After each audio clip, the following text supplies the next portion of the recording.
Happy Tuesday. Phil Lindemann with your midday news on Krystal 93. Governor Jared Polis was in East Vail yesterday for ribbon cutting on a new runaway truck ramp. But that ramp is more than a ramp. CDOT Director Shoshana Liu on site above Vail.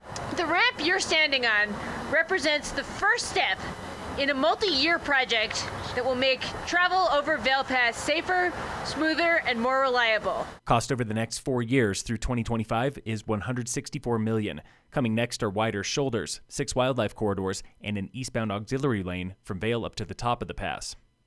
DUIs and domestic violence remain the most common criminal charges in Summit, highlighted by a rash of incidents in Dillon last month, where Police Chief Cale Osborne says drug and domestic calls have been higher than average. A man was charged with multiple felonies for allegedly trying to abduct a child at a local store. The child's parent intervened and fled the scene. The suspect also fled and was charged soon after with drunk driving and more. A domestic call led to, quote, erratic behavior when a suspect holed up inside a vehicle for hours. And a traffic stop led to a medical emergency where police used Narcan, bringing a man back from overdose. An officer suffered minor injuries at the same time. He is okay, and the suspect was jailed. Property values are up nearly 10% in Dillon, and that means a temporary tax break for homeowners there next year. Town Council slashes the mill levy by a half point at tonight's meeting. It's required by town charter, but the tax will likely return as early as 2023 when values even out.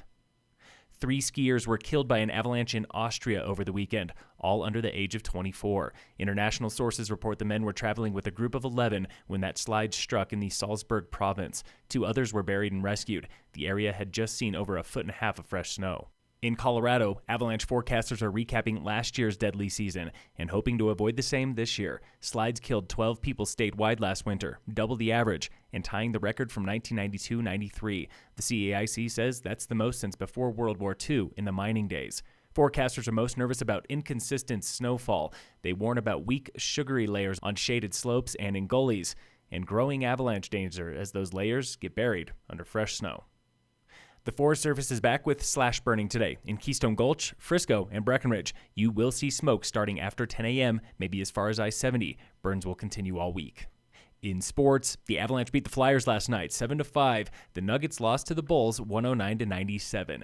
And in local sports, brought to you by Cassandra Schultz and Associates with American Family in Dillon, Summit High boys and girls basketball are playing at Middle Park today. Wrestling's got a home tri-meet with Steamboat and Eagle Valley.